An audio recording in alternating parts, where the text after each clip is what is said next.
Buenas noches, ¿cómo están? Me les voy a hacer cerquita, un poquito más cerquita. Ahí está bien, ¿cierto? ¿Cómo están? ¿Bien? Bueno, qué alegría de verdad es para mí poder estar acá en este tiempo. Yo soy el chico nuevo, el nuevo. Juancho me dijo que si quería dar la prédica esta noche y bueno, creo que ha sido del Señor. Es una alegría poder estar acá, ¿verdad?, con todos ustedes. ¿Qué les parece si comenzamos? Estamos en SUGE, estamos en una serie de conferencias que se llama, ¿cómo se llama? En pos de lo perdido, ¿cierto? Y estamos hablando de los encuentros que tuvo Jesús con diferentes personas, ¿cierto? Y cómo esos encuentros afectaron a esas personas y cómo esos encuentros nos afectan actualmente a nosotros, ¿cierto? ¿Qué enseñanza podemos sacar de cada uno de esos encuentros que tuvo Jesús? Entonces hoy vamos a ver algo muy interesante. Esta prédica, ¿ya tenemos ahí el nombre? Listo, vamos a poner el nombre, por favor. Se llama ¿cómo? Reconociendo. Listo, vamos a hablar de reconocer. ¿Qué objetivos tenemos con esta prédica? Esto ha sido algo que he estado orando toda esta semana, desde que Juancho me dijo que hiciera esto. Es algo que he venido orando y creo que es algo que el Señor quiere hablar. Creo que es algo que ha marcado mi vida y quiero compartirlo a ustedes, ¿vale? Sin más ni más, les quiero pedir que vayamos a nuestra Biblia, a la palabra del Señor. Vamos a ir a Juan 3, Evangelio de Juan, capítulo 3, y vamos a comenzar desde el versículo 1. Estoy aquí hecho un desastre. ¿Listo? ¿Están conmigo? Juan 3, 1, ¿vale? Dice: había un hombre de los fariseos que se llamaba ¿cómo? Nicodemo, un principal entre los judíos. Este vino a Jesús de noche y le dijo: Rabí, sabemos que has venido de Dios como maestro, porque nadie puede hacer estas señales que tú haces si no está Dios con él. Respondió Jesús y le dijo: de cierto te digo, que el que no naciere de nuevo no puede ver el reino de Dios. Tenemos un hombre que se llama Nicodemo y se acerca a Jesús. En el versículo 2 vemos que este hombre solo le dice cosas bonitas a Jesús, ¿cierto? Eres maestro, viniste a enseñarnos. Sin embargo, en el versículo 3 sucede algo muy contrastante, y es que Jesús responde de una manera que yo creo que ninguno de nosotros respondería así cuando lo halagan. Si a mí me halagan, yo digo muchas gracias, muy amable, la gloria para el Señor, ¿cierto? Uno suele responder así, ¿verdad? Pero Jesús, no. ¿Jesús qué dijo? Nicodemo, te es necesario nacer de nuevo. Y esto nos hace preguntarnos por qué Jesús reacciona de esta manera. ¿Por qué después de un elogio tan profundo que le hace un hombre, Jesús reacciona de esta manera, ¿cierto? Vamos a averiguar por qué reacciona de esta manera, ¿listo? Entonces, vamos a comenzar desde el principio.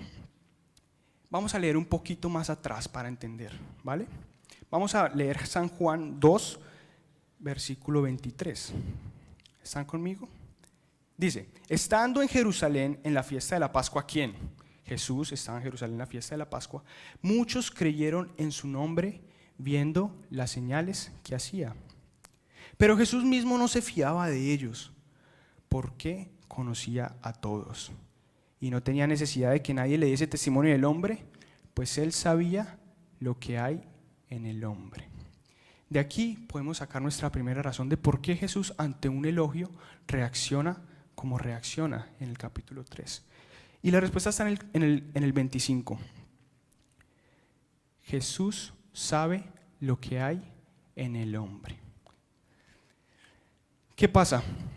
Podemos ocultarnos, esta es nuestra primera enseñanza, podemos engañar a todo el mundo, incluso podemos engañarnos a nosotros mismos, podemos decirles mentiras a las personas que nos rodean, podemos creernos mentiras Sin embargo, hay una persona a la que nunca le vamos a poder mentir y es a Dios.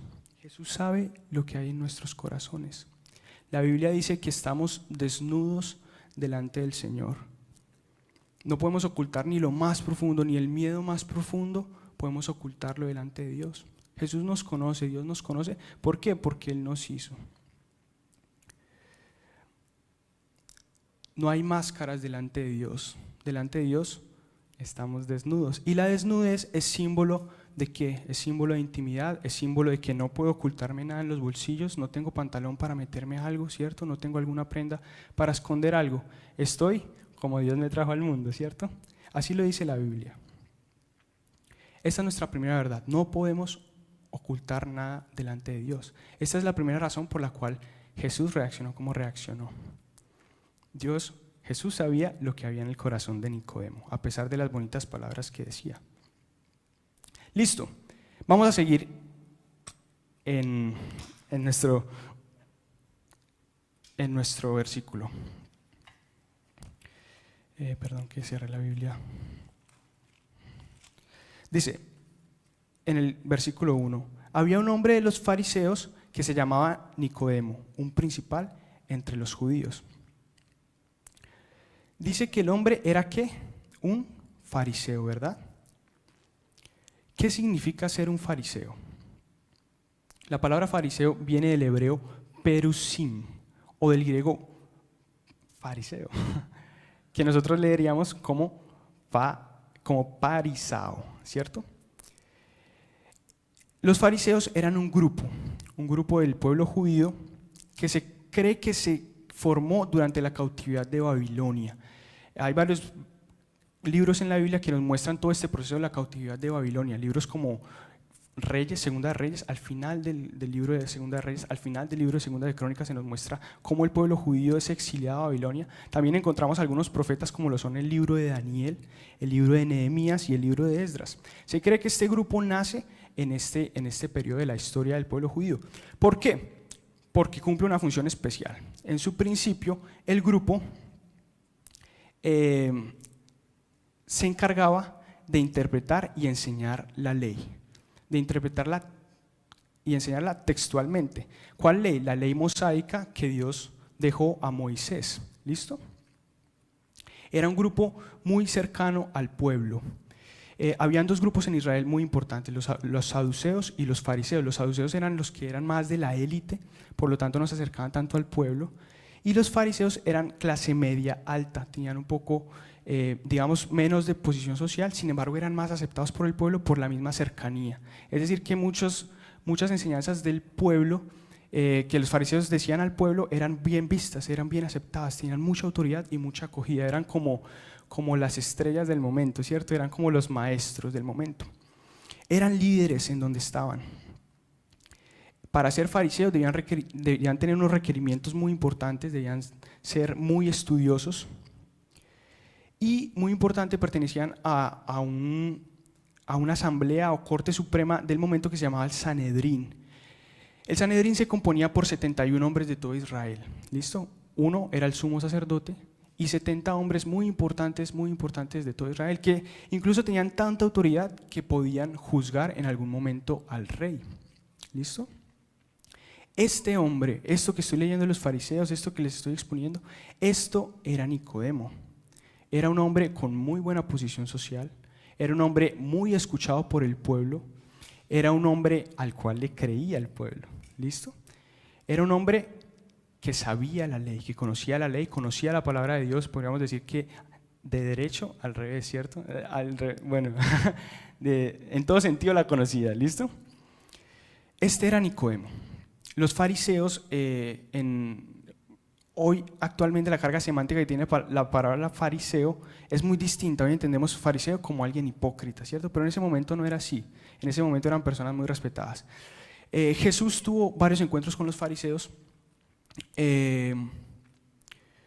¿Por qué? Porque los fariseos, en su afán, digamos, de conservar la ley, imponían cargas muy pesadas al pueblo. Eran personas que ni ellos mismos podían cumplir lo que ellos mismos decían. Y Jesús los tilda de hipócritas por eso. Les dice incluso que son sepulcros blanqueados, es decir, por fuera te ves muy bonito, pero por dentro tienes muerto. ¿Sí? Por fuera es una tumba muy linda, pero por dentro pues tienes un muerto. Jesús les dice inclusive así. Bueno, aquí contextualizando un poquito de qué eran los fariseos, ¿vale? Sigamos con nuestro versículo. Dice, había un hombre de los fariseos, eso es un fariseo, que se llamaba Nicodemo, un principal en los judíos. Versículo 2 dice, este vino a Jesús, ¿cuándo? De noche. La Biblia no especifica por qué vino de noche. Sin embargo, muchos comentaristas, y creo que la conclusión a la que yo he llegado, dicen que Nicodemo tenía miedo. ¿Miedo de qué? Miedo de posiblemente perder su posición, ¿cierto? Su credibilidad. La noche es símbolo de sigilo, ¿cierto? La noche es símbolo de ocultarse. Por eso prendemos las luces en la calle, ¿cierto? En mi país, en mi ciudad, es muy peligroso salir de noche. Veo que acá no tienen tanto ese problema. Aquí tú puedes salir de noche y estás súper relajado. Pero en mi país no es así. Mis papás incluso son muy nerviosos y me llaman cada rato y me dicen, hijo, ¿dónde estás? Cuando estoy más allá, digamos, de las 9 de la noche. Hijo, pilas pues con los ladrones, pilas pues mirando para todos lados. Y así a uno le toca estar en mi país, ¿cierto? La noche entonces es símbolo de sigilo, la noche es símbolo de ocultarse. Y posiblemente Nicodemo vino a Jesús de noche por eso, porque no quería que lo vieran. Yo me imagino a Nicodemo con su capucha, así súper sigiloso, llegando a Jesús, ¿cierto? ¿Qué podía perder Nicodemo? Podía perder posición social, lo que conocemos como estatus, podía perder credibilidad frente a sus iguales fariseos, credibilidad incluso delante del pueblo, ¿cierto? Que lo vieran con ese Galileo, ¿cierto? Y podía perder al final su buen nombre. Juancho decía un término la semana pasada muy chévere que era un suicidio social. Nicodemo podía cometer suicidio social, donde lo vieran con Jesús. ¿Listo? Entonces, ¿por qué se arriesgó? ¿Por qué se arriesgó? ¿Listo? Bueno, vamos a seguir con nuestra historia. Dice, este vino a Jesús de noche y le dijo, Rabí. ¿Listo? ¿Cuántos conocemos lo que significa Rabí? Listo, vamos a contextualizar un poquito, ¿vale? Hasta ahora solo hemos visto que Nicodemo ha hecho cosas buenas, ¿cierto? Lo que le dice Rabí viene del hebreo Rabbi, con doble B, ¿listo? Y significa mi maestro, es un posesivo. Era un título honorífico, era un título que se le daba a las personas que después de casi 40 años de estudio de la Torá podían tener. O sea, no había otro proceso para ser llamado rabí. Necesitabas 40 años de estudio de la Torá, de la ley mosaica, para poder ser llamado rabí. O sea que eran la élite del conocimiento en el pueblo judío. Jesús, según el Evangelio de Lucas, comienza su ministerio a los 30 años, ¿cierto? Aproximadamente dura unos 3 años haciendo su ministerio hasta que es crucificado, muere y resucita. Jesús, por la ley, no podía ser llamado rabí. Por la ley no podía ser llamado rabí. Sin embargo, Nicodemo le dice, mi maestro. O sea, contextualicemos, Nicodemo, un hombre que conoce la ley, que conoce la Torá, que sabe muy bien la Torá, llega a Jesús y le dice, tú eres mi maestro. Seguimos en nuestro versículo, dice, sabemos que has venido de Dios como maestro. La Nueva Traducción Viviente dice de esta sección, Dios te ha enviado para enseñarnos. Y de aquí podemos sacar una conclusión muy importante. Nicodemo reconocía que Jesús había venido, ¿para qué? Para enseñarles. Y podemos concluir aquí también por qué Jesús le responde como le respondió, te es necesario nacer de nuevo. Lo primero que decimos es reconocer que el conocimiento que tiene una persona, no significa estar dispuesto a aprender de ella.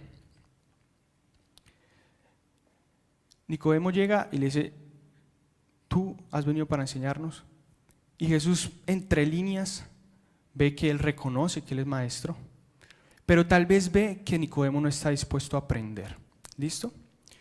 En esos momentos me estoy hospedando en la casa de Cari y de Ayla, y Cari me ha dejado unas tareas de leer un libro y que es acerca del cristianismo en el mundo, en Europa y en Latinoamérica. Entonces he estado estudiando un poco y esta semana tuve que estudiar acerca de Latinoamérica, que es de donde vengo de Colombia, ¿verdad? En el libro se especifican muchas cosas que yo antes ya había visto que sucedían en mi país, que suceden en mi país con el cristianismo. ¿Qué sucede? Latinoamérica es un continente cristianizado, ¿sí? El papel de la Iglesia Católica ha sido muy importante en esto. Es decir, que para la gente no es extraño que le nombren a Jesús. O sea, tú puedes ir por la calle y hablar de Jesús con alguien y él sabe quién es Jesús, la persona conoce quién es Jesús. Incluso puede conocer más que uno, ¿cierto?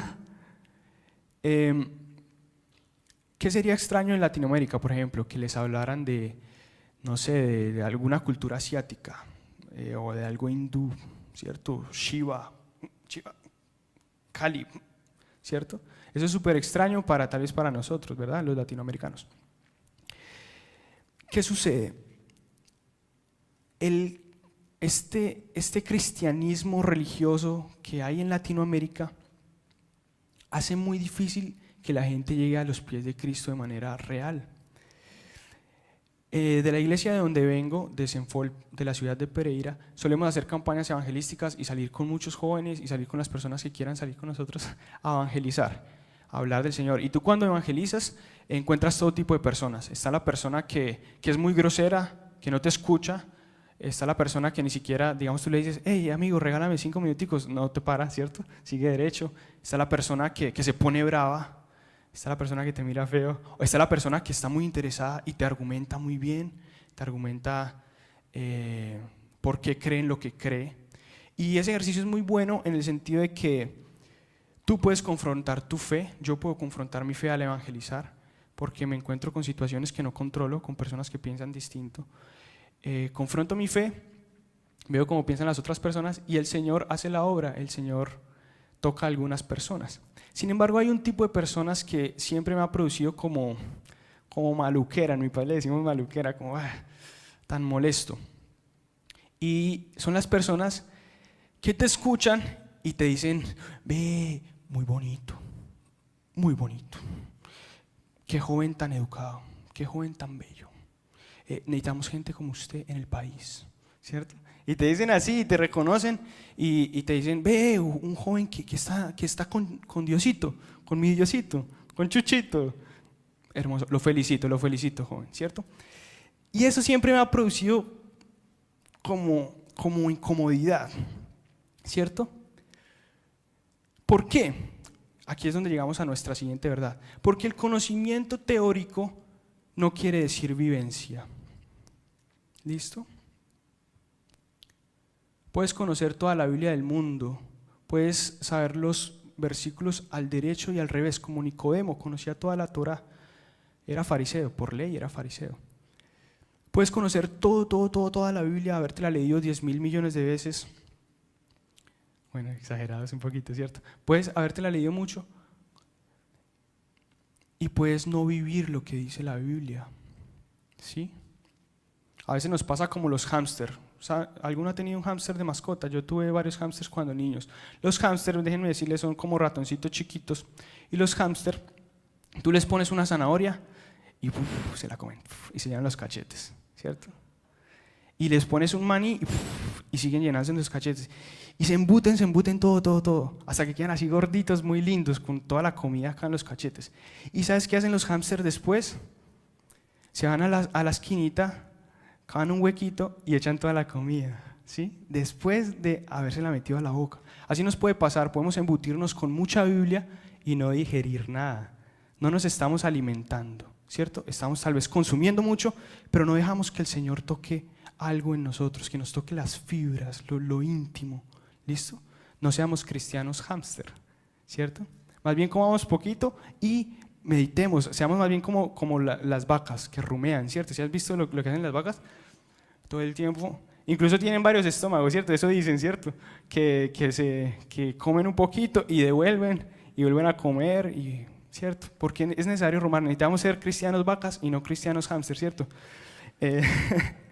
Bueno, hablando de que el conocimiento teórico no quiere decir vivencia, en mi país, en la ciudad de Pasto, hace unos 4 o 5 años sucedió algo muy vergonzoso que marcó, que marcó mucho la posición que tenían las personas que no conocían de Dios contra nosotros los que predicamos el Evangelio. Sucedió un pastor, su nombre es Álvaro Gámez, tuvo un escándalo terrible, se los voy a contar para edificación. ¿Listo? Este hombre formó su iglesia, una iglesia muy grande en Pasto, se llama Salem. Muchas personas que servían, un grupo de alabanza magnífico, todo hermoso, una mega iglesia, digamos a los ojos muy lindo. ¿Qué sucede? El pastor, los tiempos de alabanza no estaba en la alabanza, y cuando estaba, se ponía a tocar el saxofón, era un pastor como mediático, ¿cierto? Entonces, ¿por qué no estaba el pastor en la alabanza? ¿Por qué no estaba el pastor? ¿Dónde estaba? Luego, después de la alabanza, llegaba y predicaba. Pero resulta que este hombre usaba su posición de pastor para influenciar a las mujeres de la iglesia a que tuvieran relaciones con él.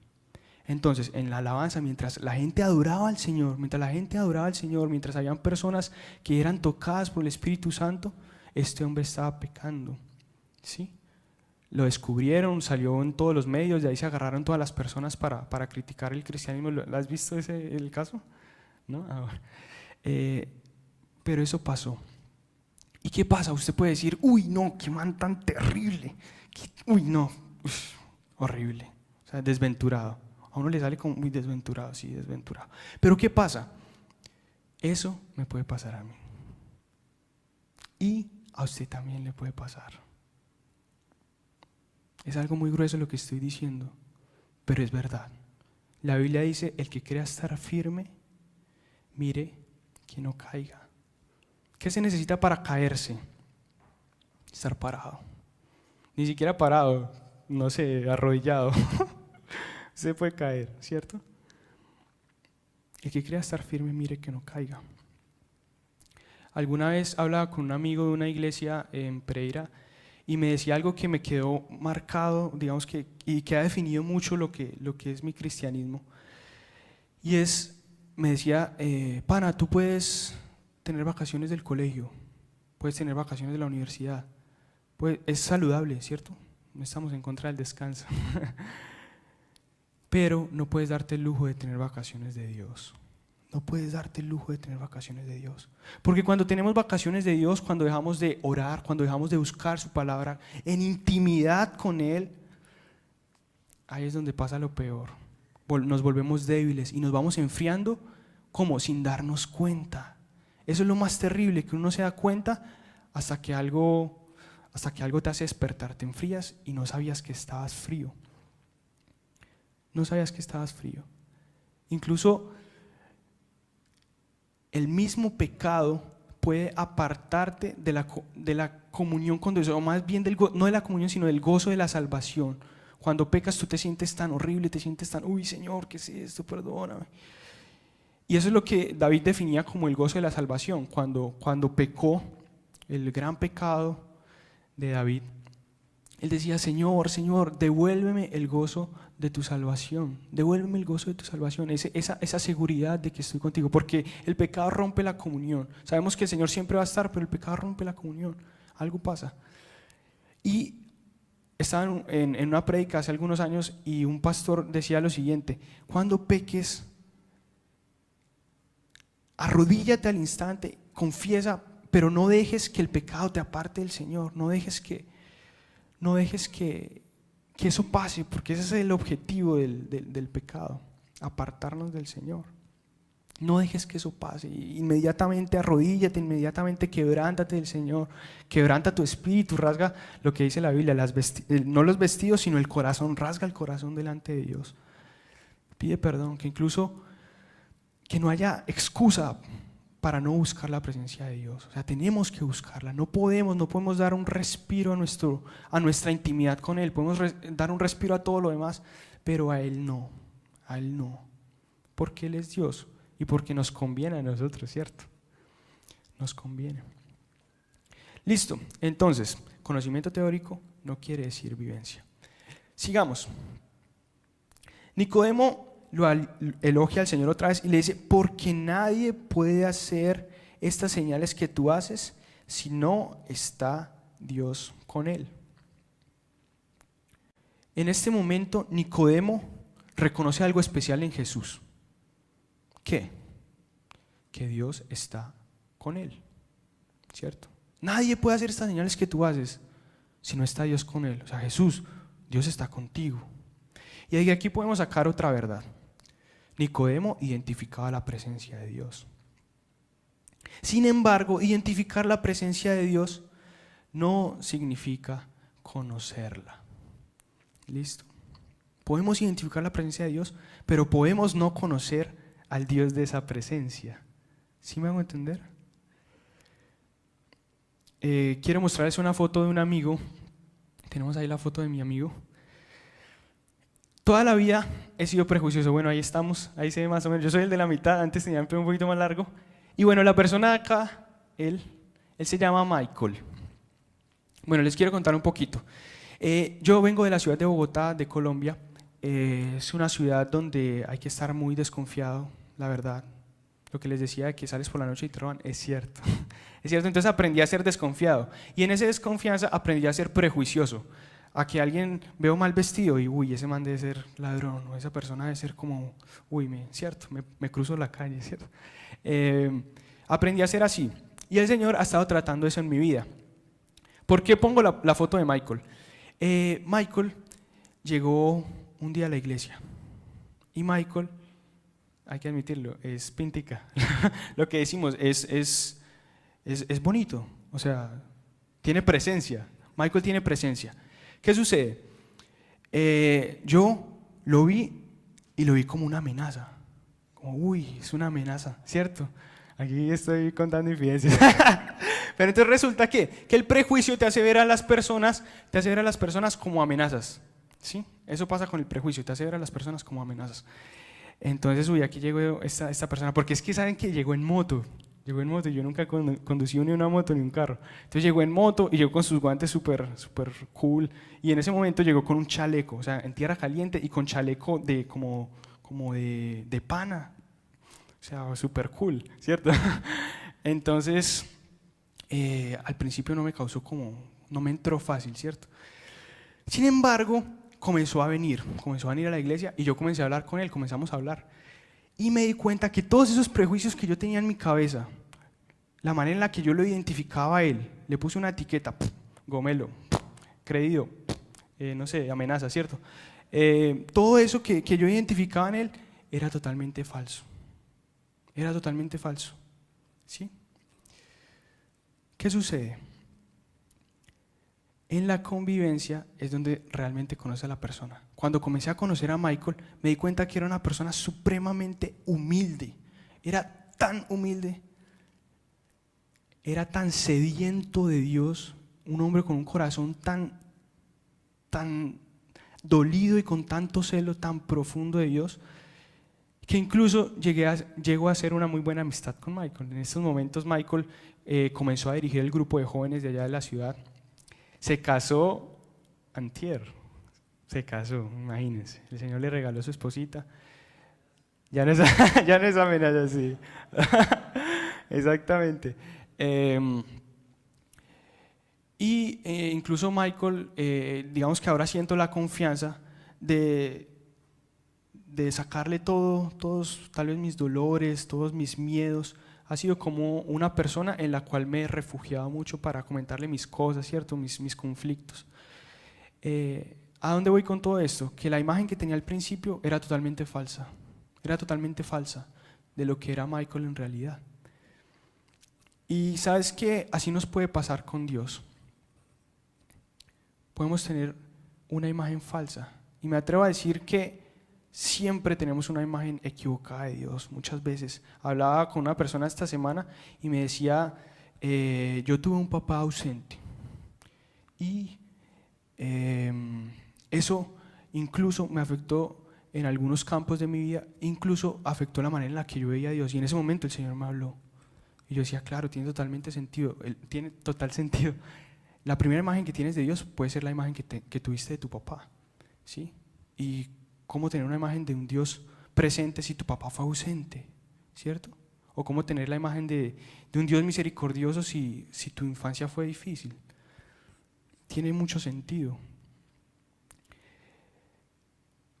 Y es ahí donde necesitamos pasar tiempo con Dios. ¿Listo? Reconocerlo. Volver a conocerlo. ¿Qué sucede? Mientras más conoces a alguien, más te das cuenta que ignoras. Yo a veces me sorprendo de mí mismo, de lo que puedo llegar a pensar, o de lo que puedo llegar a sentir, o incluso de lo que puedo llegar a exteriorizar. Y nosotros, yo creo que a todos nos pasa, no conocemos nuestros límites. Es decir, por ejemplo, me ha pasado incluso que salgo un tiempo de intimidad con el Señor, de una vigilia donde el Señor me tocó, donde lloré, me pasó de todo, ¿cierto? Y salgo y algo me saca la rabia y me pongo bravo y hago algo que no está bien. Y luego tengo que decir, uy, Señor, ¿cómo es posible que después de un tiempo tan especial contigo estoy pecando? O le grité a mi hermano o manoteé o algo me quita tanto la paz. ¿Cómo es posible? ¿Cómo es posible? Pues es muy posible. No conocemos nuestros propios límites, y eso que somos finitos, somos hechos finitos, tenemos una fecha de caducidad, ¿cierto? Nacemos y en algún momento nos iremos a la presencia del Señor, nos morimos. Cuánto más insondable, cuánto más inescrutable, cuánto más misterioso será Dios. ¿Sí? O sea, si nosotros mismos no nos conocemos a nosotros, o sea, cuánto más inmenso será navegar en Dios. ¿Sí?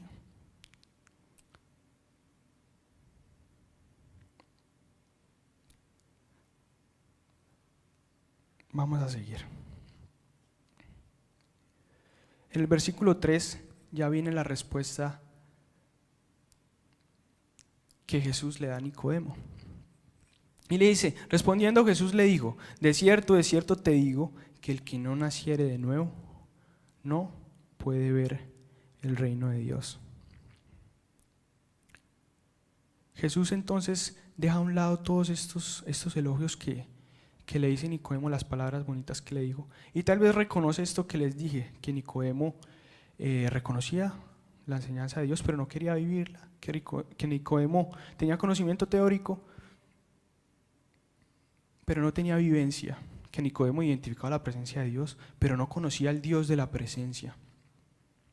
Y le dice, Nicodemo, yo concluyo que te es necesario nacer de nuevo.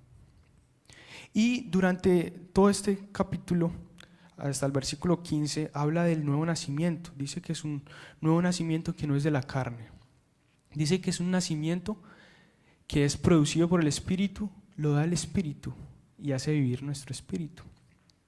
Y el clímax del discurso, se puede decir como la parte más fuerte del discurso, llega en el famosísimo Juan 3:16, que no sabemos y que lo hemos dicho millones de veces, que dice lo siguiente: porque de tal manera amó Dios al mundo que ha dado a su Hijo unigénito para que todo aquel que en Él cree